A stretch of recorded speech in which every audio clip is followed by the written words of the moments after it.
The next panel is a series of political consultants who were not directly involved in the governor's race. They're going to talk about the changing nature of campaigns and anything else they want to talk about.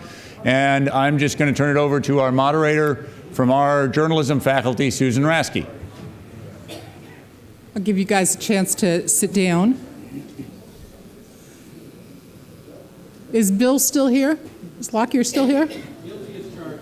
Guilty as charged. I just wanted to thank you on behalf of the working press for providing both tweetable news and column fodder. I think it is a rare politician who can do that. I want to thank you a lot.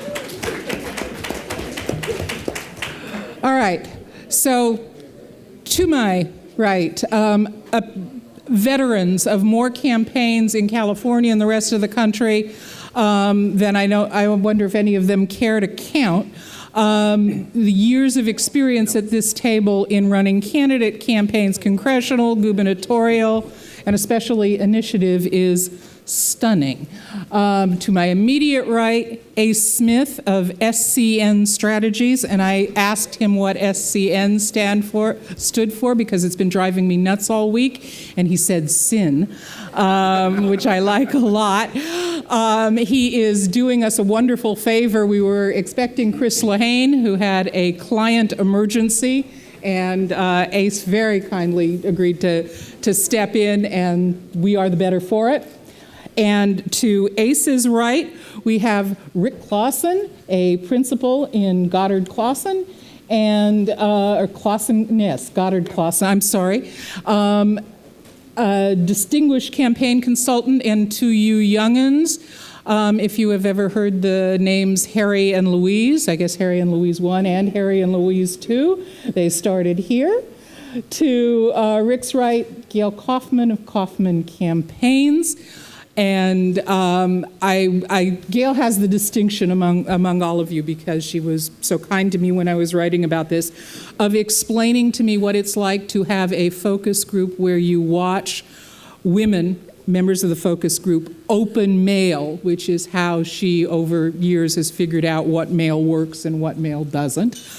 Which I thought was fairly extraordinary. And to Gale's right, Ray McNally, who has been over the years kinder to of McNally Temple, who has been kinder to my students than almost anybody in this room, and I greatly appreciate it, and who studied as a playwright, which I think is the most exciting piece of information I have learned today that I didn't know before.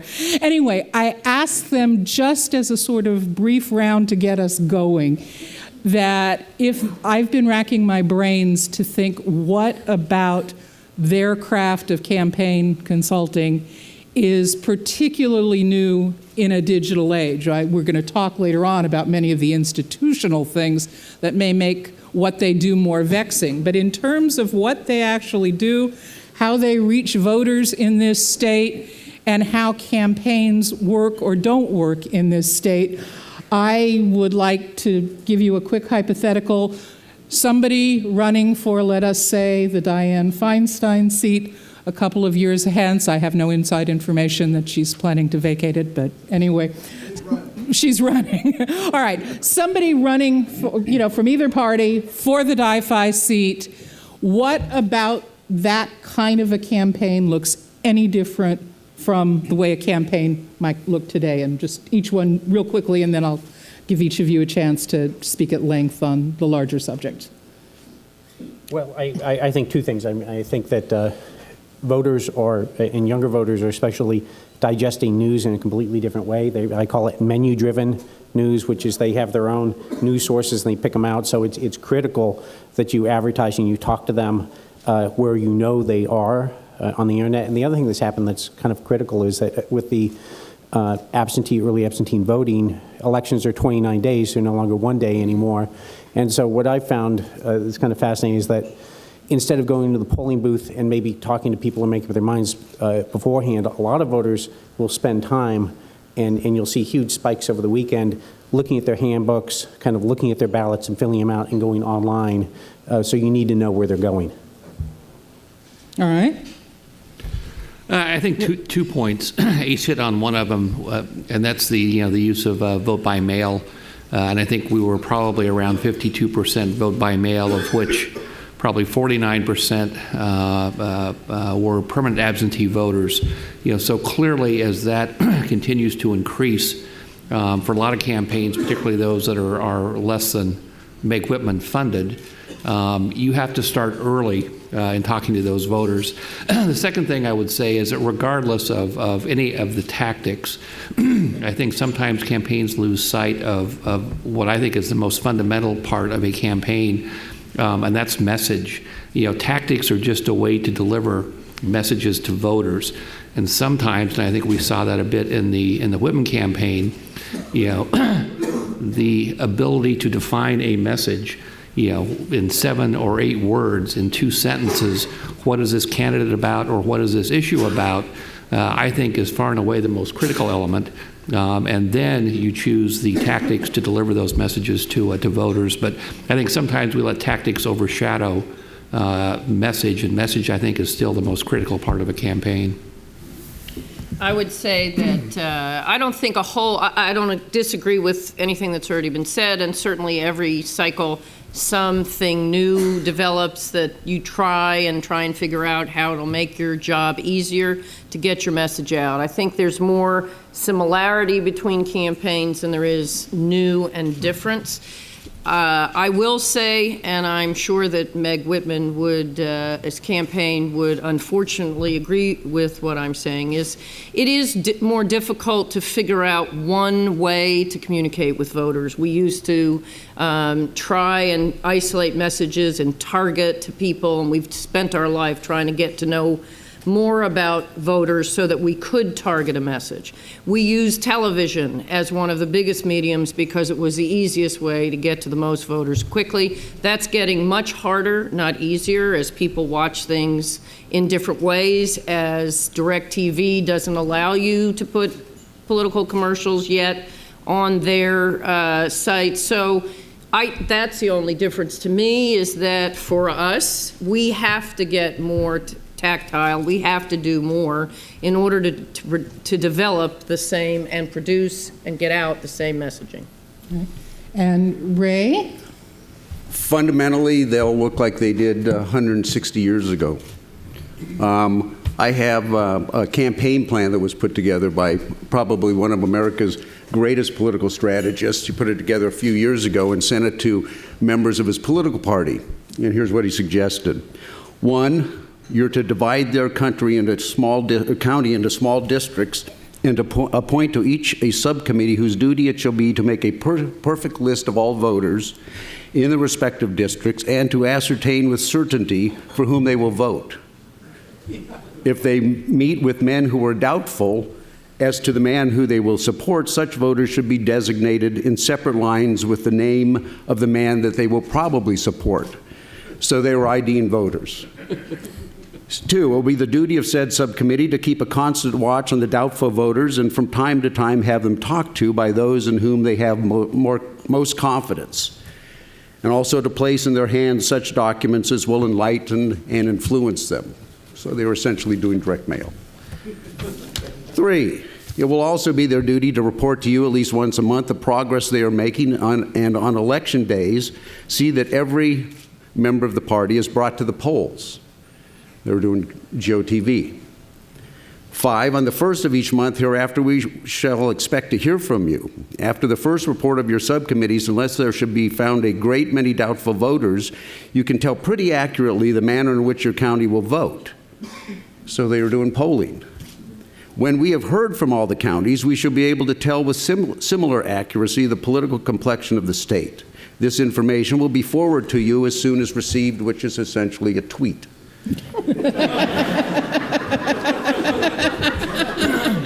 And then lastly, enclosed is a prospectus for a newspaper to be continued until after the presidential election. It will be superintended by ourselves, and every member of our party in the state must take it.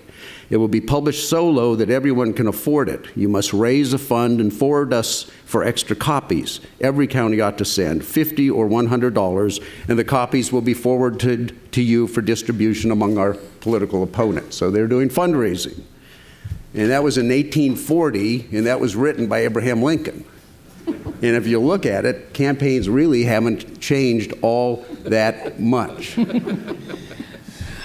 All right, and with that, I want to give each of the panelists a chance to more directly address both the realities of a digital age, which we touched on a little bit here, but also some of the things that Californians continue to throw into the mix, sometimes I think just to make stuff difficult. Rick, you're responsible for a couple of them this time around. And that is a new kind of primary, and new rules on campaign financing that may or may not have made a difference, new Supreme Court interpretations of campaign finance rules that may or may not make a difference in California. And I want you to juxtapose it with what we've heard from the academics, which is that basically you guys matter only on the margin, which sometimes you agree with and sometimes you don't. But go ahead, Ace, if you want to start, and if you want to chime in. I think it's easy to always, once something happens, call it inevitable. And that's, if any of us up here who've lived these things know they're far from inevitable. A couple of things, I would say, and I would just focus on two big things that I think have been the big changes. And let me say, I think the changes that are happening in California politics and the American politics are, I believe, maybe not as dramatic as what we saw in this state, say in the 30s or in the teens with the progressive movement, or maybe in the 60s, where California gave birth to both the Reagan Revolution and counterculture all in the same decade. But I do think they are profound, and there's two things. One was a process thing, which is the absentee voting. And I'll go through that first. But the other one, which I believe is a tremendous cultural shift, is the rise of the independents. And I think that's something that's not just happening here in California. It will happen here first for historical reasons, but I think it's something that's going to sweep all the way across the country. And let me hit on absentee voting. There's a number of changes that it makes in how you conduct elections and how you have to think about elections. Number one, elections are no longer one-day affairs. They're 29-day affairs. You have to start earlier. You have to talk to people over a much longer period of time. There is, in California, a huge geographic split that's really critical. You have a lot heavier absentee voting in Northern California than Southern California. People also tend to cast their votes earlier in Northern California. So you have to, when you conduct an election, it really changes how you think about when you talk about to people and also who you're talking to. There's kind of an interesting, like, upside down bell curve which happens with these votes, which is that a whole bunch of people get them early, and they vote them early, and a bunch of get them and kind of procrastinators late. And we all know that among human beings in general, that men are much bigger procrastinators, so they tend to cast their votes later. Women tend to cast them earlier in general. The other thing that's happened is that and I think you saw it in the Attorney General's race, there is what I call a frozen splitting of the vote, which is that in a traditional one-day election, you have a situation where you have folks voting, considering other candidates. Let's say there's 5 candidates, and as they get towards election day, they'll kind of winnow it down to probably 2 primary candidates, or maybe even fall off, and so you'll have a smaller distribution of votes among other candidates. And if you look at the Attorney General's race, I think that's a classic case where you had Kamala Harris winning the primary with 34%, but then you had the next tier 15% each, and the next tier after that 3 candidates with 10%. And that is going to be, that's a mathematical thing that's just going to happen that's going to deal with, but especially with the new open primary, that maybe have very profound effects on ticket splitting and the effects of ticket splitting, because you essentially freeze the ticket splitting in because you don't allow people to get close enough to election day to say, gee, I'm wasting my vote. The other huge shift is, as I mentioned, the rise of the independents, and that's happened first here in California. And I believe it goes something like this. I think that in previous generations, folks generally chose to be members of political parties because it was a way of placing yourself and identifying yourself in the social fabric. I know certainly that's how my parents looked at it, and so many of their peers did. I think, and it used to be that, we used to joke, the independent voters used to be folks who lived in the Mojave Desert in trailers and, and were lifelong subscribers to, like modern woodworking. They were kind of isolationists. if you look at where the independent voters are, as a matter of fact, they tend to be young and they tend to be urban. And people are shocked when you find out that the highest percentage of independent voters in California is in San Francisco, 29%, followed by Contra Costa, Alameda, Santa Clara.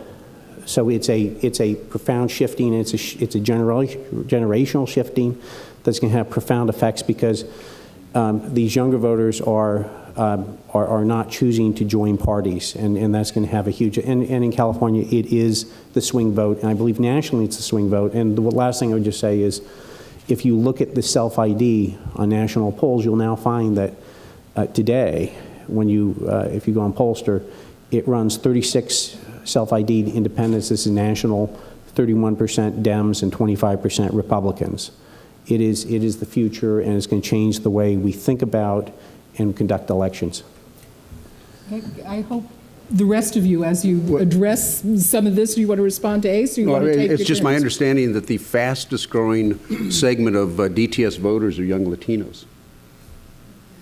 And you know that every political scientist in this room would say there's no such thing as a real independent, that in fact independents are people who lean one way or the other, and that in California, independents basically lean Democratic. Do you? I think that worked in the past, but I'm not sure I agree with that now. You don't? Okay, well, carry on. I really do think they're up for grabs, and I think the open or top two primary is going to could potentially have a huge impact on what the political face of California looks like. Yeah. And I think candidates are going to have to work a lot harder for their votes. Yeah, Rick Claussen, you want to? Well, I was going to echo that. I believe that you're going to see, less of a party affiliation. In fact, I'm not really sure. Certainly where I work, mainly in the ballot issue field, I don't really care if I get a Republican or a Democrat or pick a party voter. I'm not looking for that kind of a partisanship. I think that partisanship has a bit more of a role in the candidate side. But clearly, voters are all over the place, and you go into focus groups, and and even in the quantitative, you have Republicans, voting for Jerry Brown, fairly conservative Republicans voting for Jerry Brown, voting for Jerry Brown because they thought he had a better stand on taxes, holding the line on taxes. So, I think getting locked into this, the D's are here and the R's are here and the DTS's and the independents are in the middle. I will tell you, if you lock into that kind of a scenario, I think going forward, you're probably always going to lose, because I don't think those party identifications are nearly as important, as sort of that overall philosophy. Where do I fit, in this? It's more of, who do I find an affinity with, in terms of candidates. I may have a couple issues I disagree with over here, but the same candidate, I find myself in agreement on 3 issues. Those 3 issues happen to be more important. That drives me to that candidate. So I think going forward, both on ballot issues and on candidates, it really is to identify those issues, those personality traits, and almost kind of forget the party affiliation. I think certainly on Republicans, we've fairly well demonstrated over the last 10 years that a Republican candidate outside of Schwarzenegger, running for a statewide office in California is not a high probability success. I would also say that I think, and I didn't hear what the academic said, but decline to state and independence are not the same thing, and they don't vote the same, and they don't act the same. However, I agree with what's been said so far, that it's harder for us to be able to say, and they always vote like this. There are clearly, if you spend as much time in focus groups as some of us do, there are geographic differences between declined to state voters and independents. There are age differences, and I know there may be all kinds of things about more Latinos becoming declined to states or declaring that way. I think overall more people are finding less interest in one party or the other, so they either pick declined to state or independent if they know what that means. A lot of times independent used to be really conservative, but anymore, since we all are even talking about them as if they're the same, I don't know that they have as much relevance in terms of words. And so you're finding people, I think there's a lot of older folks who are in fact either declined to state or independent, and a lot of them are changing registration and doing that because they want more information, not less. They want to be able to receive the information from both parties and then figure out, and they know they will. Those are more thoughtful voters, obviously, but they know they'll receive stuff from both parties if that's the way they declare. And so I think some of it is a function of that. You give me a perfect segue to mail. If you put one more piece of mail, any of you, in my mailbox, I will shoot you. Okay, I'm sorry, wait, we're not mark supposed to that say down. that. How about if it's a good piece of mail? No, With a relevant seriously, message that you would actually care about? Oh, you don't really mean it, Susan. This information that these declined estates and independents who are different from each other, right? I want to get back to how they're different. But their common denominator is that they want more information from you guys? Well, I'm not saying they all do. Well, I'm just saying that we do hear that in different places. And I will tell you, I'm in the middle of a special election right now to fill a state Senate race, and one of the candidates put as his party designation the coffee party because he wanted it to be the non-tea party. So, you know, I didn't know you could do that, but I mean, I guess you can now make your own party up and, you know, be that. So, if you're trying to, it depends on what kind of campaign you're running. For instance, this is an open primary. And so, and we're trying to win with 50%, you know. So you have to talk to everybody and you have to pretty much define a message. And the harder thing than what we're talking about is in a special election, for instance, is who is going to vote. And if we're doing mail, for instance, you're trying to maximize your resources. You're trying to only talk to people who you think would actually vote in that election. And you have to assume that only 20% of the electorate is going to vote. Somebody was talking about this earlier. To me, one of the interesting things about the general election, it was on Bill's chart that we just had, was I think every one of us, when we started talking about the general election in the fall, whether we were doing initiatives or candidates, misread the turnout. Ultimately, we were using modeling for polling and for, in fact, our own work that was based on an assumption of a much smaller turnout, especially of Democrats. And that didn't ultimately happen. So when you start getting into all these theories and as you're starting to work on campaigns, you know, things change and you have to be able to figure out how to change with them. And this is what we're talking about. People are going through changes themselves, and we have to kind of react to that. Well, back to the, Go ahead. the issue of the redistricting and open primary.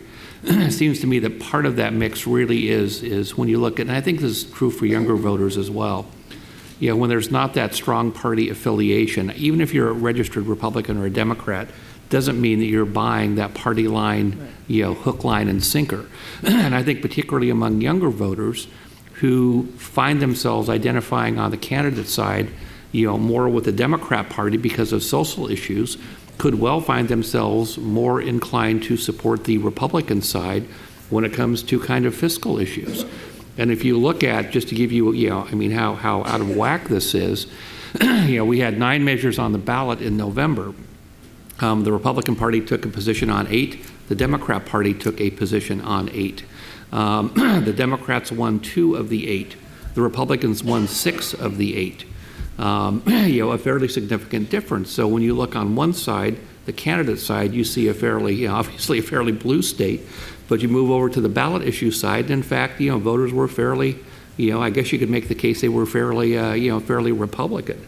But really kind of a striking difference there. And that's where I go back to my original point, which I think anyone who tries to characterize a race as a Republican or a Democrat race or even a DTS independent race is really going to have a hard time achieving victory in California going forward, because I just don't think those party labels, you know, have the meaning that they used to. I think people are really sorting through. I think the Republican Party, until it moves out of you know, the this very conservative social issue sorts of stands and litmus test issues, frankly, I don't think that there is we're not going to see a Republican statewide office, winner, in the next decade. It'd be very, very difficult. Does that mean you're all going to start accepting clients from both sides of the... No? I'm sorry, I didn't mean to cut Ace off. Answer my question later. Let Ace talk first. Sorry. I was just going to say that it's just, it's kind of like, the field goal post being moved back 10 yards. You just need to figure out how to deal with it. The one thing I would, the one thing I do think is kind of ironic. I do think party labels matter in this sense that the Republican Party has shrunk to such a minority status, almost permanent minority status party, that especially when you cut it up by age, you can get a pretty good idea of generally speaking, of where huge chunk of that vote's going to end up. And to some degree or another, that's also true with older Dems.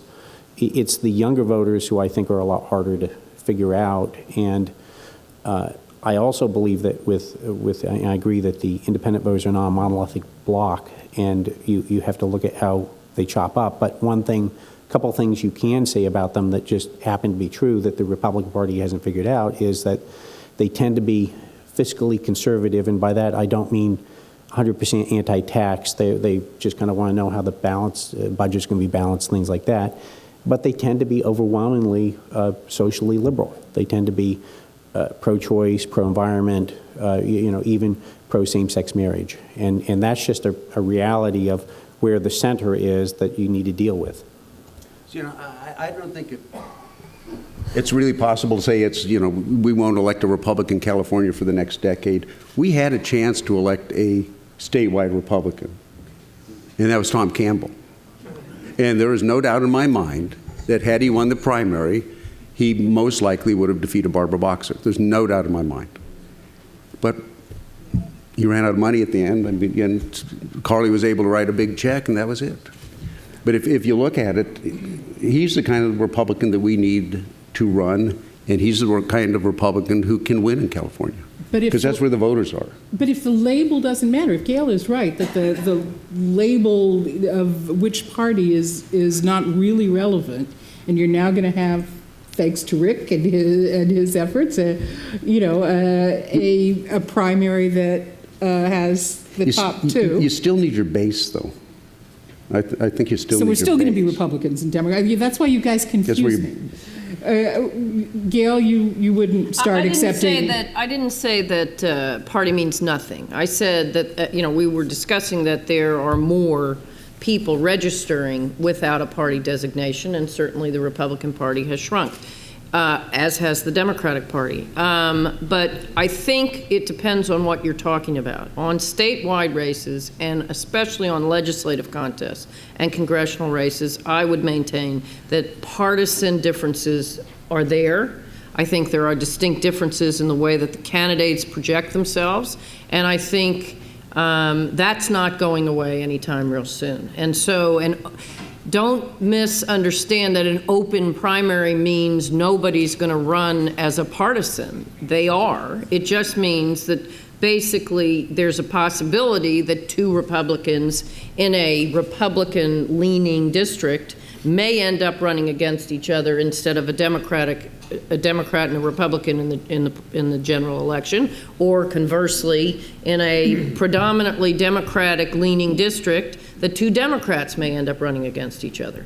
The party label for those kinds of campaigns and those kinds of districts is not going away. And if you ask me, would I start running Republican campaigns? No. I have a very distinct point of view, and so do my clients. And I never have, and I never would want to run a campaign for a Republican. Heaven forbid. Would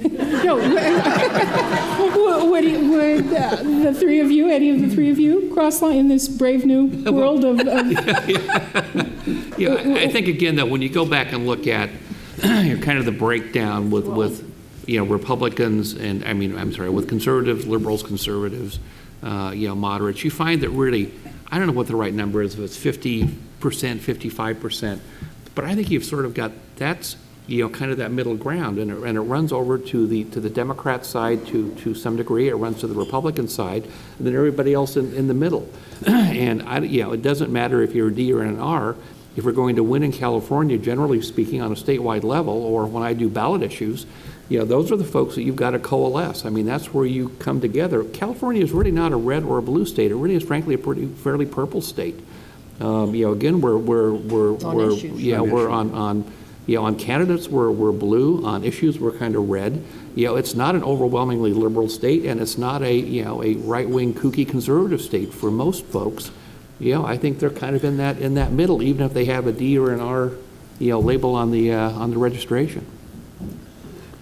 The one thing I would say about the open primary is I think the most significant effect of that is, and I don't know how anyone really knows how it's going to play out, but I think you're going to have these two phenomena. I mean, what you see in Louisiana, which is this profound ticket splitting, and where you have too many people from one party running, and it's sort of situation where you end up with a Edwin Edwards, David Duke type runoff.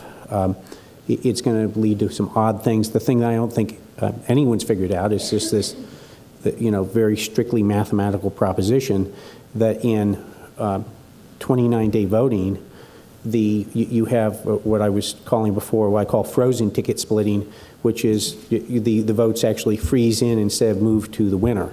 And so I think you're going to see a number of very split races that are going to be extremely interesting and hard to predict.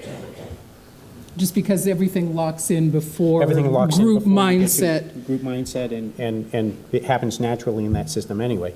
So if I'm a candidate or a reporter looking for good stories, does this make your typical campaign in California, or in any state actually, more expensive than it already is to run? With the open primary? Yeah.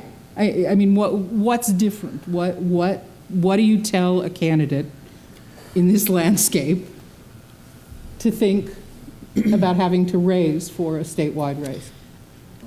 Well, I'll start. I don't have a clue. I think, how's that for a good answer? I mean, we already spend a pretty significant amount of money on legislative contests or statewide races, depending on what they are. I think we have to make it through a round because, first of all, in the middle of the first set of open primaries, you're also going through redistricting. We have no idea what these districts are going to look like, and we're doing a completely new thing in terms of how those districts are going to get set up. So there's a lot of dynamic things happening simultaneously, which make it hard to predict.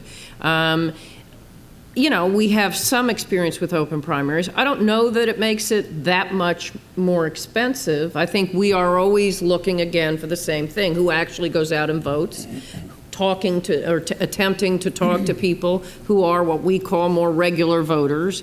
The fact that more people are voting absentee means normally we focus on them first and try and communicate with them when it's most important, which is at the earlier part of the 29-day cycle. And so I don't know that appreciably... Sounding like more money to me, Gale. Right. It's sounding like more money. I don't know that it will be. I think it really depends on some of these other dynamics. I don't think every race is going to be a competitive race. So overall, I think it's too early to tell. Well, is my mail... And one more thing. sorry. The quality of the candidates, which we should not forget to mention. Just because there's an open primary in a district doesn't mean two incredibly great, one moderate, one conservative, or moderate and incredibly progressive are going to run. So that's part of the equation. If you're trying to take your candidate through, you're hoping to clear the field. Is there any evidence that because I can send you a commercial that I make myself in Photoshop or, whatever, the latest program is, and send it over an iPad or an iPhone or an Android or something, is there any indication that you will have candidates who will simply eliminate in this state the use of professional or downscale the use of professional political consulting? Absolutely none. Oh. I didn't mean that as a throwaway. I meant that in a serious way. Again, I'm just here for comic relief. You're doing a darn good job, too. Yeah, maybe so. I mean, who knows? What things are going to look like in 10 years. But I will tell you right now, again, it goes back to, forgetting, tactics are just a way to take a message and talk to voters. That's all they are. It doesn't matter, frankly, I don't care if I'm delivering that message, on Twitter, on TV, on radio, on direct mail, whatever. It's usually a mix of tools that you have to use to go out and talk to voters. There's not one magic formula. In the old days, I remember one of the early firms that really made a name for itself in terms of ballot issues had a very simple formula. We went out and they sent direct mail. They built a letterhead committee from this mail piece of 25,000 Californians all agree, and they went out and spent 95% of the rest of the budget on television, and that was the campaign strategy and plan. You could put it on one page. Well, that's just not the way it works anymore. So, tactics are a way to deliver messages. It's nothing more than that. There's nothing magical about it. There are good ways to deliver messages. There are less effective ways to deliver message. It's always changing. I think any kind of consultant who's worth their salt, has to recognize that technology moves forward. There are different ways to talk to folks.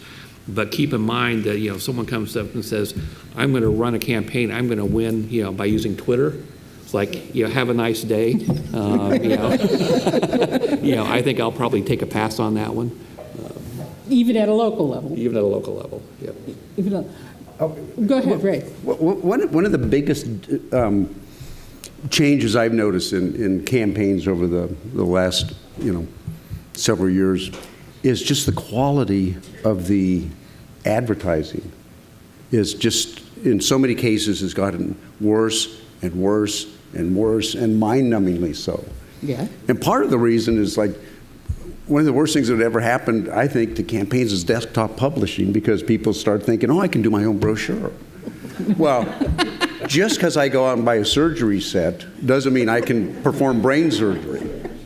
And if you look, and the danger is, a lot of it looks like political mail or brochures or political television or stuff.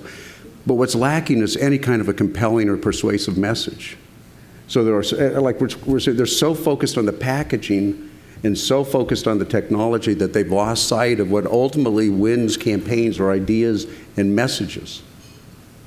I want to ask Ace if you would agree with that. I mean, if you're ever going to be playing to a new generation, I mean, I know what it's like to lecture to them while they're sitting there tweeting. How are you capturing them if not using this very new kind of technology? I mean, can you envision a campaign that is, I mean, all Twitter is a little silly, but where you really switch massively the resources of the campaign into what you guys used to call, I guess, field stuff and GOTV stuff? Yeah, I think that's the future. I think there's no question about it. And well, I mean, the future is I believe, more, not only more use of technology, but more putting technology into folks' hands, kind of the equivalent of electronic precinct kits, electronic precinct walkers. I mean, it depends on the sort of race you're running. But I do believe that the kind of the days of kind of, it is a tactic. I agree about the point about the message, but I think there's two things that are going to happen on messages. I don't believe that the old kind of belief that message that it has to be like something in Pravda where you say the same 3 words every time for 3 months, which used to be the formula. I don't believe that works anymore. I think that you actually have to have a message, but a lot of themes on that variation. I think voters are looking for more content, more intelligent content. I think they're much more willing to send them around, and I think that you have to, as I said in the beginning, I think that people are consuming news in a fundamentally different way, which is, my parents or the whole generation of folks used to sit there and watch the evening news, and that was how you received your news, and we've morphed tremendously to where people basically pick what news sources they get their news from, and you had better be, and it's not just a simple thing of paid advertising, you had better be influencing those news sources towards your message profoundly, or you're going to lose. Gale, you want to Let me just use an example. I agree with a lot of what Ace just said, and I think Prop 16 in the primary is an example of kind of a combination of some of what we're talking about, good and bad. $43 million on one side, PG&E, all PG&E. Came up with an initiative. Obviously, they tested it, although when I tested it, as I ran the no side, it never came up past about 32 to 34% of a yes vote, which is also something kind of weird, old theory. You could never put something on the ballot that wasn't testing at the outset much higher than that. But maybe they had polling that had it higher than that. They did know that that there would be very little money, or assumed very little money on the other side, and that it was a very complicated issue on utilities that most voters' heads would explode if they actually read the whole thing. So easy to fool people by coming up with a clever message. They knew they'd have plenty of money to do it, all the things you think about when you hear about initiative campaigns. The no side. We won with less than $100,000. I ended up doing it for free because that was the only way we could even spend the $100,000 that we raised. It was something that was, in my mind, somewhat unique. It probably is something you will see, and we've tried to emulate a little bit in other campaigns since. But there was a reason why we were successful on the no side, in addition to what I just said about the unpopular actuality of the initiative, if people understood it. It was, in fact, an issue that on a local level, people did understand. And we were able to generate, using all of new media, internet, all kinds of ways, interest in what the other side of that equation was. We had a lot of help that PG&E was the other, had some difficult things happen to them in the midst of the campaign. But I don't want to undersell how amazing what people did all through the state, putting on their own campaigns, building their own signs, putting on their own parties, doing what we call grassroots organizing in a very basic way, and it was pretty phenomenal. They did their own ads, they put them all up, and it kind of built its own network, and some stars did their own commercial. We had nothing to do with it. So there was something intrinsic about that kind of an issue. Will we see that in every campaign now? No. I mean, I don't think every issue generates that level of campaigning. But it was one of those that kind of lit up people's interest. It had a financial component that made people angry, and it combined old techniques with new techniques. We got resolutions from every city. I mean, we did a lot of the old stuff you always did, building coalitions, but we used as much of the new media as we could. And, what's not supposed to happen is that kind of difference in funding, we were able to win. Yeah, close, but we won. And I don't think any of us are suggesting that there's not a place for the new technologies and the in political campaigns. There absolutely is a place for them. I mean, we're always looking for ways to communicate with voters and reach different groups and that type of thing. I missed my last point, though. If you had asked me would I have liked to have had $5 million to spend on that campaign, obviously I would have liked to have had that. Was I happy that we only were able to raise $100,000 to compete? No. And, we won by a hair. So, from our experience, and like I said, we were involved in Tom Campbell's campaign in the primary. Well, about the day after we signed on to his race, the blog started exploding on some of his positions on Israel. And it was all consuming. And then the Demon Sheep ad came out, a viral video. It had about 800,000 hits, half of which were out of state, and probably the other 80% were 18 to 20-year-olds. But they were really distracting. They were very consuming. The big fear was, my God, this is going to start seeping into the, the traditional press, which it did. And then the polls came out. You know how much impact all that had? Zero. And when Tom started dropping and Carly Fiorina pulled ahead is when she put $5 million on television at the end, and that's when the polls changed. So for weeks dealing with all this blog hysteria, the only thing that really did was threw the campaign off its game. All right, so taking that, I want to know from the rest of you, is it just that you got lucky this time, but as we go forward, that becomes more of the rule, and instead of distracting you for 5%? No, it's just one more tool, and if you view it as anything more than that, I think that's dangerous. Yeah, I think, keep in mind, campaigns are not static. Campaigns have evolved. I remember in 1996, we did Prop 211, which was this huge, $25 million campaign back in 1996, Securities Litigation Initiative. And I was working with a lot of venture cap folks from Silicon Valley, and this one guy by the name of John Doerr said, we've got to really upgrade. There's this thing called the internet. It's like an email, and you guys really want to get with this. It wasn't that many years before that we were doing press kits, and any information we went out, and we had we would have a room this size, with tables, and people would be putting together these damn kits. I mean, that's what we did. All of a sudden, along comes the internet. We put everything on there. We have our press site. We have our download posters, flyers, brochure information.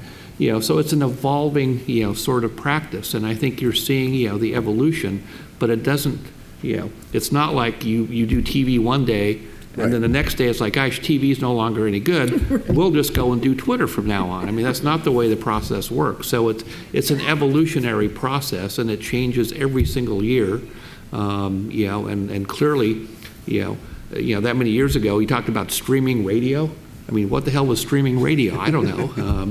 Now that's something we look at in every campaign. Same thing in terms of the social media, all the digital media that we're doing now. The ads that we do, the word searches, all of those sorts of things are things that, frankly, 10 years ago, you didn't do. But again, it's a progression. In the old days, we could throw up a TV ad, put $2-3 million behind it, and get 70% ad recall. You can spend $100 million now and never hit 70% ad recall. Maybe you get up to 50 on television. That's about maxing it out. So again, campaigns are evolutionary. They're changing, but it's not like you shut one door and open up the next one. It's one door closes a bit, the other one opens up a bit more as you move forward.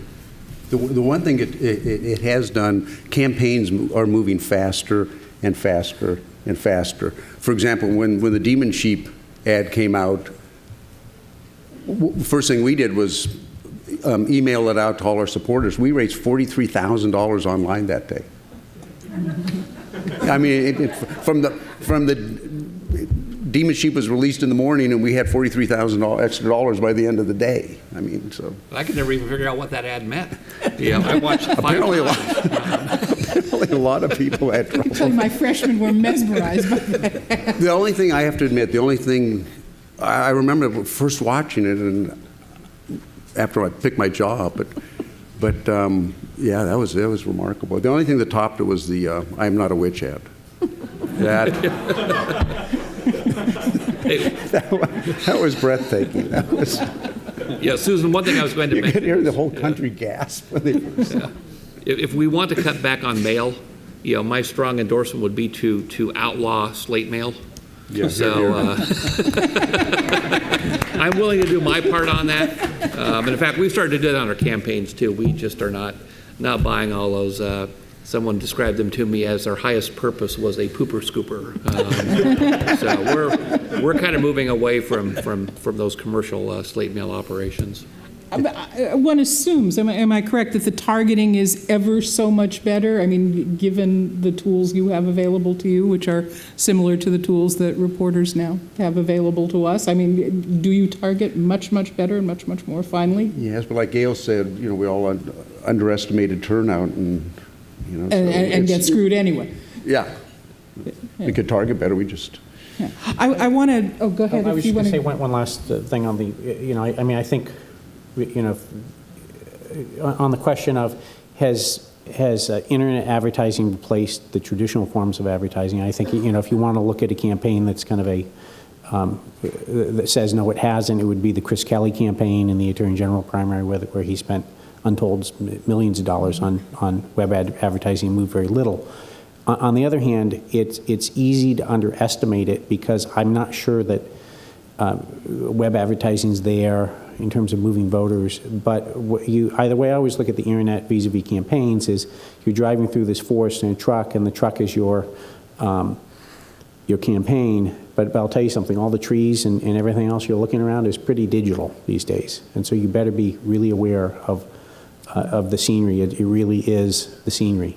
Yeah, no, I'm inclined to agree. I want to just go quickly through Citizens United effects or non-effects, as the case may be, and then open it up to questions, because there are a whole lot of people in this room who I think want to have at you. So, Ray, you want to start? I mean, did the ruling make any difference whatsoever in fundraising in this state? No. And does it promise to? Probably not. Okay. I mean, no. I'm anticipating this answer, but I want to double check. I didn't think that it had much effect. And do you see No. anything different, Rick? Well, because I function in the ballot issue world, I can assure you it had no effect Whatsoever. Yeah. And Ace, I mean, you've also got a perspective from across the Well, country. They tried to have an effect in the Attorney General's race. They came in, and it was, it probably would have had an effect if they had started a couple of weeks earlier. So, I mean, does it stand to have I think it will have, especially with these. In lower down the ticket races? But I also, the reason why it may have an effect in the future is I think, like I say, I think in these open primaries, I think you're going to have a lot more ticket splitting.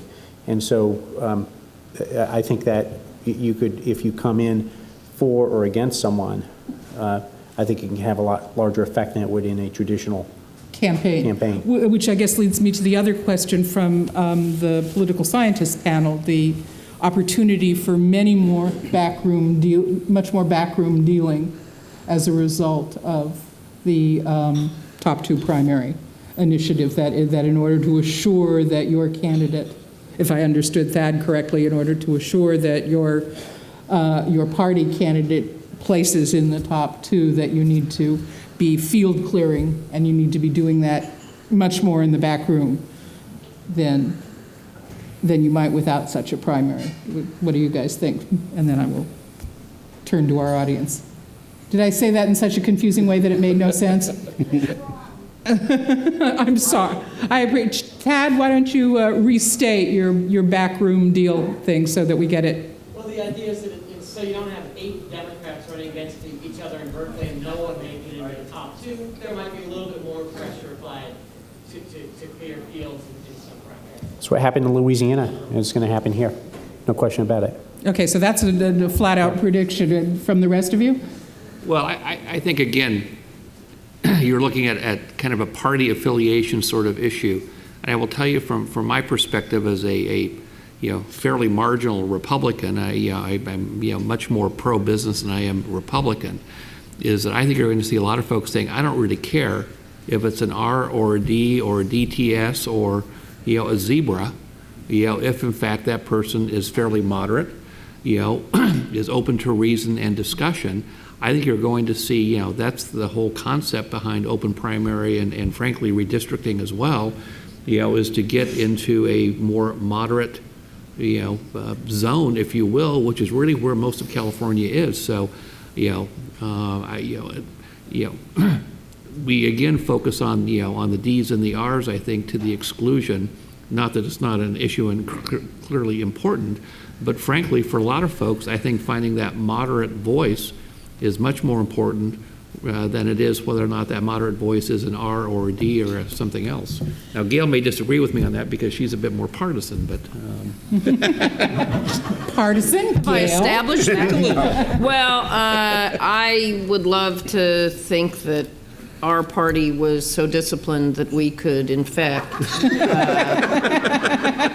get in a back room anywhere at the same time and do what you're suggesting, Thad. But I don't think we are. And I think at least the first go-around, especially given the problems we have in the state, on the state level, I think there's going to be a whole lot more interest in the Democrats focusing some amount of attention, or special interest groups focusing more attention on trying to get Democrats out of running in Republican districts where we could get moderate Republicans elected as opposed to conservatives who might, in fact, actually vote for a budget, than we are going and backroom dealing Democrats who are going to run against we've tried for years to try in safe Democratic seats get Democrats not to run against each other because it would save money.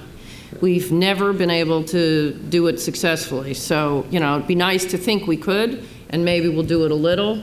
But, you know, it may happen in other states. I just don't see it yet. Maybe 10 years from now, you know, once we're used to it and we've got it under our belt. But I wouldn't see it very much. Especially in those districts where 2 Republicans or 2 Democrat incumbents get reapportioned into the same district. I don't think one's going to volunteer to. You can have all the backroom deals, as many meetings you want. And plus the influence of the parties seems on the decline, so I think it's going to be harder for them to, you know, as their strength and numbers diminish, you know, to clear the field. There are a lot of ambitious people out there.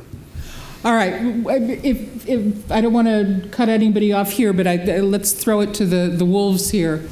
Shrag. The answer to your last question. Wait for the mic. The answer to your last question is Cruz Bustamante. That was a different time. I did want to ask the whole panel, and you heard some of you heard Bill Lockyer talking again about how voters believe that 48% of the money is wasted in Sacramento, whatever it is. To what extent do campaigns, A, reflect polls showing distrust of government, and to what extent do the campaigns, in fact, amplify that distrust of government by attacking politicians? It's our job. Take blame for everything. Who wants to start? Look, I would argue that that's inherent in the Democratic process. I mean, I think you can go back to the, you know, Jefferson Adams race, to, you know, to Jackson Adams. You can go back to, you know, all the way back to the beginning of politics in this country, and that's always been a huge dominant theme. I think the more interesting, you know, one thing that always strikes me is that if you look at, say, gubernatorial or presidential candidates, there's always there will be a lower level politician who will have made his career basically rip everything down, anti-tax, I hate government. They rarely ever, because it's such a pessimistic vision, they rarely ever make it to the top. Well, I would, two points. One, voters, you know, have an awful lot of blame that they need to shoulder themselves. But I will tell you, part of that blame goes back to being sold, you know, a bill of goods by a lot of politicians over a lot of years, which is we can have our cake and eat it too. You know, there is no penalty. There is, you know, there's free money. You know, bonds are no problem. You know, we're not raising taxes. How many can, you know? So it's not, you know, voters have a share of the blame too. They haven't really taken a look at things that, you know, again, they probably made decisions on sound bites, but they've been led down that, you know, rosy path, you know, by politicians who couldn't say no, who were not, I don't think, honest with voters in terms of the crisis. I will tell you, you know, I got my start in politics working for a Democrat senator from Idaho, whom I used to refer to as a statesman. Yeah, I think we have too few statesmen in politics these days, and we have an awful lot of politicians. And until we, you know, if we could ever make that transition back to more of a statesman, you know, then I think you're going to still get that kind of pandering to the voter. Having said that, and that's lovely. Thank you. See, we agree on a lot. Said by the guy who has run more commercials on waste in government than I can recall, and is going to raise your taxes. Well, we just have such good ammunition. I think it's probably half and half, quite frankly. And I think right now, you are not going to convince voters, although I really do think that a few things that are happening right now may start to move that. I think the moves that Jerry Brown has made so far, you know, symbolic or not, to tap into people's sense that there's waste, And my shock and wonderful surprise to see the B announce yesterday that, about 20 some odd freshman members did not take their car. Those are the kinds of things you sit in focus groups and you say, there's an $8 billion deficit. They should get rid of those cars. Well, that would eliminate $50,000 or, $200,000. See? And if they just, well, let's do the math for you and show you that that doesn't, well, there's more of that. And, so don't assume that voters are, doing all the things that they should do. But there is this sense that there is waste. To the degree that the legislature and the governor start to do some very real things to bring that to the public and to give them the sense that they're hearing them and getting it, I think there'll be less of that. And there'll be more willingness on voters' part to believe that there really is a deficit that can't be just magically going away. I agree with Rick too, though, that they do want their cake and eat it too. So that's the dilemma for those of us who run campaigns, and that's the difficulty of it. Is you don't want to tell people things that they can't absorb or that they don't believe, and they're very schizophrenic, and they also just believe that waste is more a part of what's going on than is in fact reality. And there's enough anecdotal evidence, that they hear to prove it. And oh yeah. And what? Yeah. Yeah.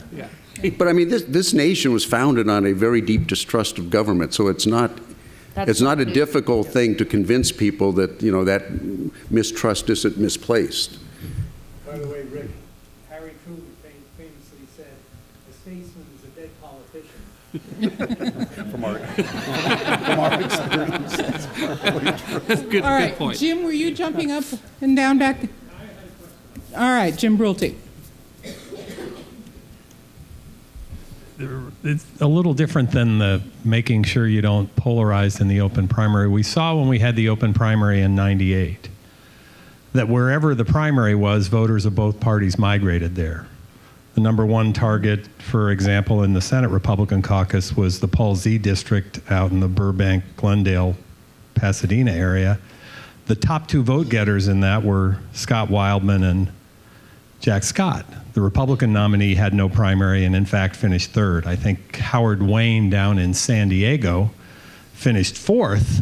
The top three vote getters were Republicans. So what are you, have you guys begun the process of explaining to your clients? I mean, if you're one Republican running against two Democrats in a fairly competitive seat, how do you make sure you even get into the runoff without running a very aggressive and active primary? You have to run a very aggressive and active primary. I mean, really. Like I say, you're going to have to work harder as a candidate to get those votes, I think. And does that mean more money? I pay you more money if I'm this candidate? Yeah, I mean, you can't sit the primary out. You can have that conversation at this point, but until everybody sees the lines and knows, in fact, I think there's some general conversations going on, but it's going to become very real and much more meaningful to everyone once they see the lines, and that won't be until at least August. The other thing I would just add that I think is kind of a fascinating question that I don't think anyone has an answer to, which is the labels that were written in that initiative are kind of wacky. Oh, yeah. So instead of saying, when you look at your ballot, it's not going to say Joe Smith, Democrat. It's actually going to say Joe Smith, my party preference is Democratic Party. It's like at the end of a long sentence.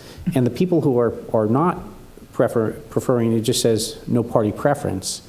And I'm not sure, there's going to have to be some serious testing. Obviously, there'll be electoral testing, but how those words are going to have tremendous impact on how these things actually play out. And I'm not sure it's going to play out so well for the folks who have no preference, because it almost sounds like they don't stand for anything. I keep hearing dollar signs ticking, though, as we have to test out all of these new things. Shandabil. Yeah, for everyone on the panel or anyone who wants to take it, mainstream newspapers are shrinking. Commercial television stations are shrinking story length.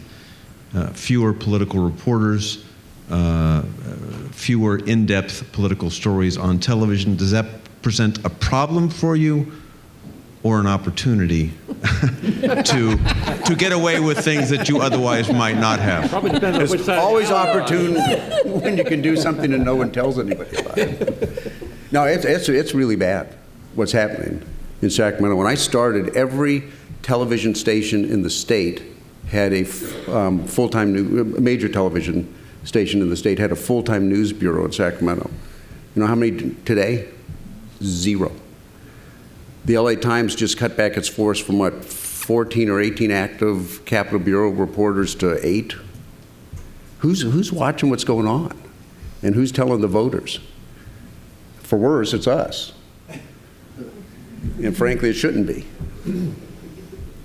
I think we all, I mean, we've talked about this for as long as I've ever been on a panel. I mean, there has never been enough focus on what we're doing in my mind in the papers. And, I was talking to somebody yesterday about, used to be if the Bee or one of the major papers started a story, the other papers would chase it. That stopped about 10 years ago. I mean, so the fact that yesterday or the day before there was an article in the Bee about the freshman legislators not taking the car, it was probably in the Bee, and that's it. So there's not even a sense of, wow, I think that's a great thing that voters should know. I don't know how they're going to find out, because nobody's going to tell them. So that's a problem.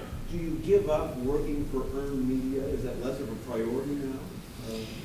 Well, I don't think you can afford to ever give it up. I think you have to go at it differently. I think you can, it's easier for you to create your own stories in some respects, and put them out yourself on blogs and other things. Now, is that a better way to do it? No, because there's not the same authority. If it's against me, it's hard for me to challenge it.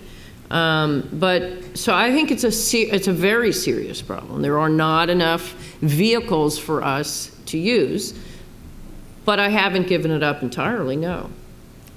Lady in the red, in the back. I want to go back to what Ray was talking about on the decline to state Latinos and decline to states in general, because all of you guys have been great about slicing and dicing up the state. But first, Gale, I just want to tell you that next year you're going to be able to buy DirecTV, 25 channels, DMA level, exclusively through Comcast. Anyway. It's the new media. We're always thinking. I just want to ask all of you if you are seeing, because Latino is obviously a very growing population within California, any trends within decline to state Latino, since Ray had said that's a very large voting population that's growing, any trends geographically with Latinos and decline to state Latinos with how you disseminate messages? Is it different in LA? Not the message itself, but how you disseminate messages to those populations. Well, I would say, when the Latino, again, it's like anything. There's no monolithic way to reach decline to state voters, but Latino voters in general, you have an unusual situation where you have a station Univision with 90% market share. And where the news is actually still watched almost like our parents watched Walter Cronkite. So, and the community newspapers, a lot of things are in radio is also very dominant. So to some degree or another, a lot of traditional means of advertising work really well in that community. But in general, I may differ from some of the other folks on the panel, but I do believe that decline to states, by and large, tend to be a fiscally conservative, but socially liberal, and they are more and more tending to be in urban areas, and they more and more tending to be younger voters and younger Latinos, younger Caucasian voters, and they are the force to be reckoned with in American politics. I agree. How would you define younger voters, just as a quick follow-up? What is your follow-up? I'd say for that particular group, under 35. Okay. Gentleman in the beard, straight back.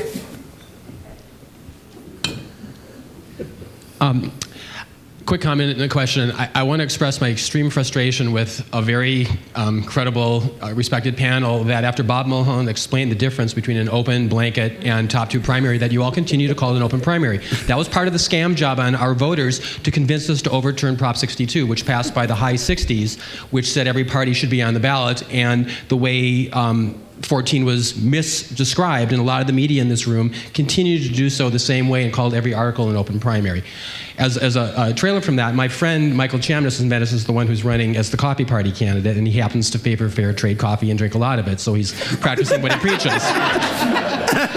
But the difference in New York State, those of you who may remember the gubernatorial debate, the rent is too high, party guy was on the ballot with his party name and in the debate, as was the Green Party candidate there, where my colleague Laura Wells couldn't get into the debates here in California, even though she was on a ballot-qualified party. So all of this way that we describe things, I think, serves to push down the tolerance for more diversity of debate and issues in the state, and I don't think it helps us. My question for you is an entirely other one. You talked about new technologies. How are you judging the effectiveness of email and robocalling? Good question. I wouldn't spend a penny on a robocall myself. How are we judging the effectiveness is the question. I think on robocalls, you judge the effectiveness by the fact that anywhere you go at any moment, people hate them, and you get that feedback everywhere. The reason we use them for some period of time is because they're cheap, and they're much cheaper than anything else. There have been a lot of problems with them, and I think less and less, while there's so many easier, cheaper, or free ways to communicate with people, I hope you'll see less and less of them because they're very annoying to people. On the email? For me at least, jury is still out on emails because of how you acquire emails. And there's privacy issues, there's questions about that. You can't, if someone puts it on the file in terms of when they register, you can get lists of them, but then people forget that that's how you got it, and they get kind of freaked out about it. So unless you have a website and acquire those that way, and that's usually the smaller lists, we're a little bit behind because we always try and figure out how to do things well past the time that they're just new. And that's one of the reasons, because we get pushback on some of these new, or email's certainly not new. But when we can figure out a way to do it and isolate and target well and not have people mad that we're doing it, then we'll use it. Well, with regard to the robocall, one fairly new technique that's for us has proved very, very effective are these teletown halls, where you can roll through and you call tens of thousands of voters and invite them onto a giant conference call with a candidate, we did it with a ballot initiative this last time around, and they can actually interact with the candidate or the ballot initiative proponents or opponents. And it's the same cost as a robocall. So that's been really effective. People like them. Yeah, we did 1 million calls. We phoned 1 million people over a 4-night period of time. Every night, more than 20,000 got on the call during the 2-hour window we provided. Yeah, to participate. Yeah, and that's a huge return. And it was really inexpensive. We did it together. And they can ask questions and... It was, obviously not all 20,000. And they were really substantive conversations from people who just wanted to know what the initiative did. It was terrific. Administrators are pressed to try and backfire that by getting a quote that you can be... No, because we controlled who we called, and we were calling registered voters. But it is a public forum. But it gave these voters an opportunity, some of them to ask questions, others to hear the responses from, we had a representative from the League of Women Voters who was responding or talking about a particular ballot initiative. You just have to remember that the mic's on. Yeah. Yeah. Good rule of thumb, always. But I think on both of those, just real quick, and I don't want to belabor this, that kind of opt-in scenario, I think is important, both in terms of calls and right. emails. I think you get a chance to go with one email, say, here's the issue, do you want to, are you interested in this, click the button and reply. But I'll tell you, just, broadcasting millions of emails out, ad nauseum to folks, I think, is a turnoff, just like those god-awful robocalls. And I will tell you, when I monitor my phone when I go home at night, and there are 3 or 4 messages on there, and I kind of make notes of who's calling, because the telltale sign of a failing campaign is a campaign that is doing robocalls 3 days before the election. It means they've got nothing else going on. They're out of money. They're struggling. This is a Hail Mary pass. So, anybody here actually listen to a message on your machine when you get back? Okay, well, you have to. Put your hand down. You just want to make sure your call went through. All right, Phil.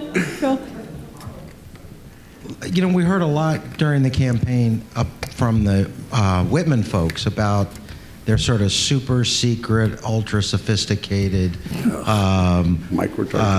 campaign technologies that were going to be deployed in the final weeks of the campaign. Obviously, that didn't turn out so well.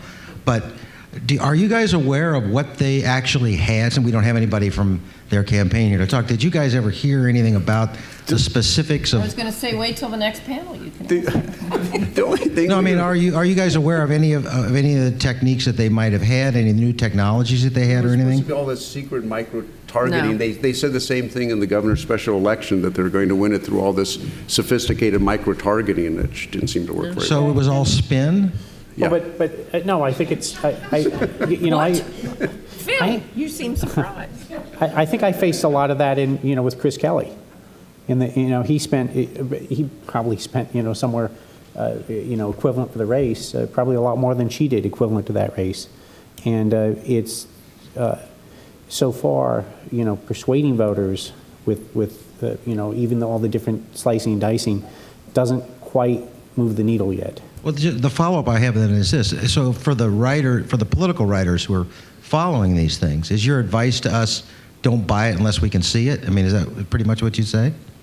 Yeah, I mean, in all seriousness, they very well may have done it, or done something. There may have been. I mean, at the end of most big campaigns, you'll hear one side or the other say they've got some amazing turnout operation, because normally that means they have none. And they don't want you to come follow them, so it's so secret and so targeted that only So yeah, ask them to come. Let you see something or validate it in some fashion. Did they do nothing? I have no idea. Did we see any real evidence of it? No. I thought you got a mailer. No, I don't think so. But I don't know, you're all in the room. Did any of you get, how did they do it? The problem for her, of course, is they may have done it, but what the heck were they saying to those people? And by then, was anybody caring? Since the minute they heard that music for any of those ads, they were, they were off. So I don't really know how meaningful that would have been at the end. If she was really close in the last polling, that would have been a much more meaningful story, and I think the Democrats would have taken it much more seriously. I think that whatever they did, did kind of turn out the Republican base. Maybe it would have been there regardless. Maybe they were, not really exponentially increasing the number of voters, but Republicans did vote in a higher percentage, based on registration than did Democrats or DTSs. So I think there was something there, but I will tell you, having run a number of ballot measures on that same cycle, I didn't see a lot of benefit in terms of driving turnout or, really anything that helped me from the measures I was working on. So if it was there, it was fairly top secret, and maybe it did really nothing more than just, bring out the base. Because clearly, look at the vote. She spent $100 million and got, as far as I can tell, 400,000 votes above and beyond the base for that money. So it's hard to see. Hard to say. All right, one or two more. Alan and then Baraback. And is there somebody in the back who I'm missing? I want to just make sure that. It's my son. Your son? Where's David? God. All right, Alan, go ahead. I wanted to follow up Don't let Phil's him ask question and ask on the Democratic side and on Jerry's campaign.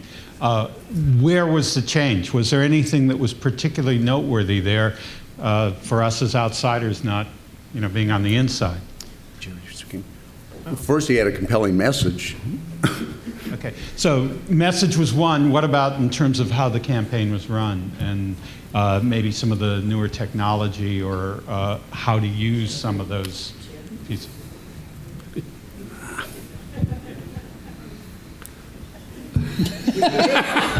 You got as far with that as I did at the beginning. Yeah. I mean, let's face it. I mean, I look at it. I thought the ad comparing Schwarzenegger and Whitman was brilliant, and it was simple. It respected voters. It let them draw their own conclusions. It didn't, hammer into their heads the message it was trying to convey. And frankly, I thought another one of the really good ad was just Jerry Brown sitting there talking directly to camera, basically saying, "We're in a world of hurt. I have the experience to help fix this."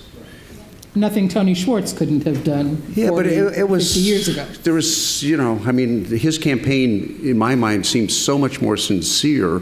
Where Meg Whitman, she just turned into white noise by the end. Well, I think you also look at it too, and Brown was talking issues that California voters cared about. I think Meg spent far too long talking about her resume.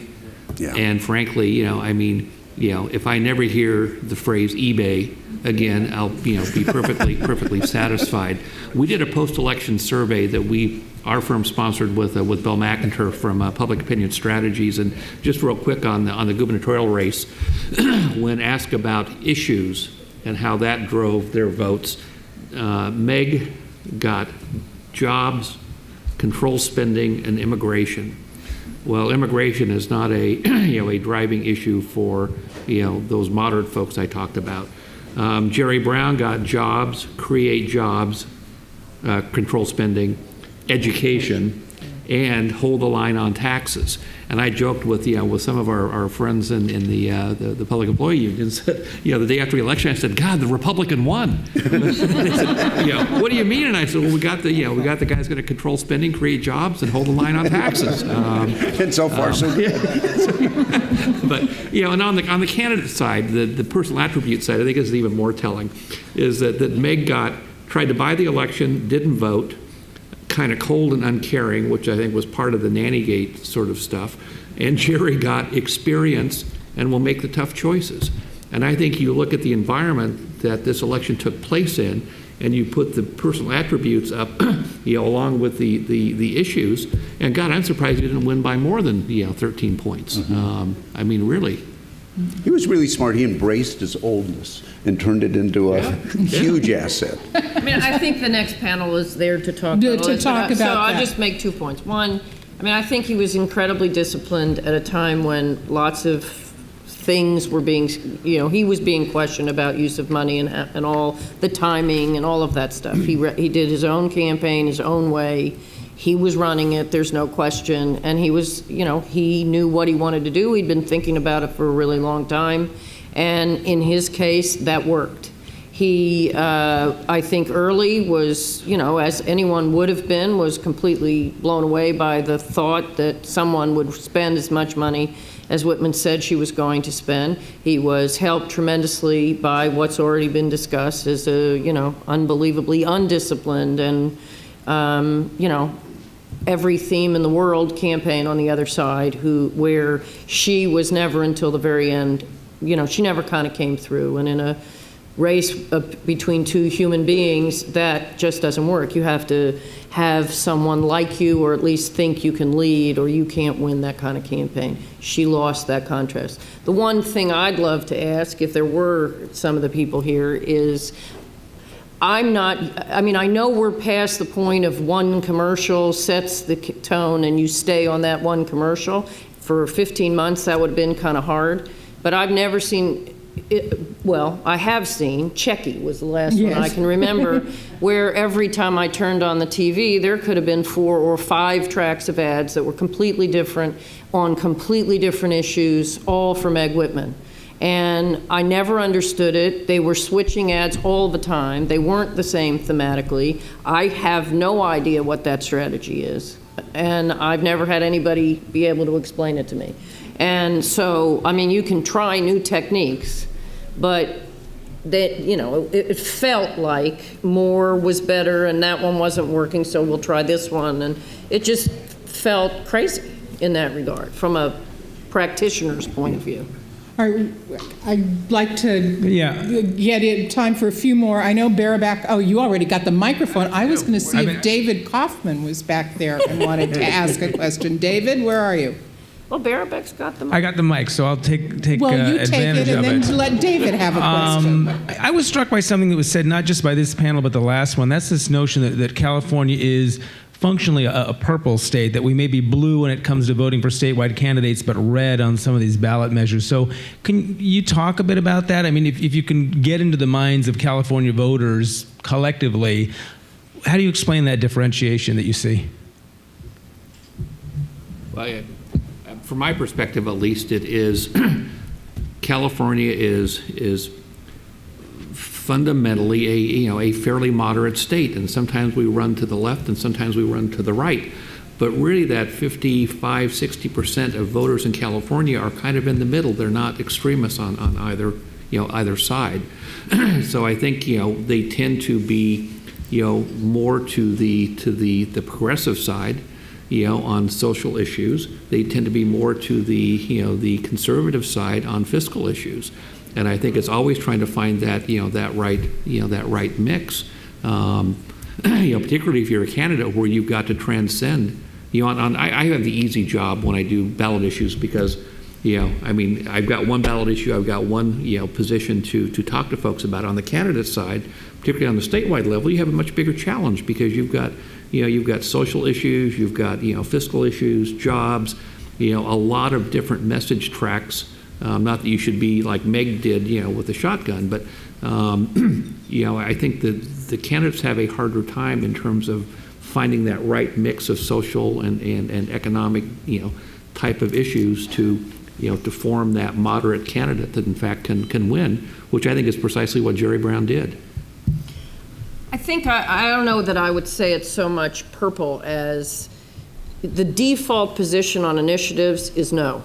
And a lot, so if a voter doesn't understand what something is, or if they think they do understand it and it's going to raise their taxes, or it's going to do something that seems somewhat unfair, they'll vote no. And I think we've seen more and more voters skeptical of who's put it on the ballot, how did it get there, who's spending the money on both sides, and what, and we've done this to ourselves with a lot of initiatives on simultaneously that sometimes seem to conflict with each other.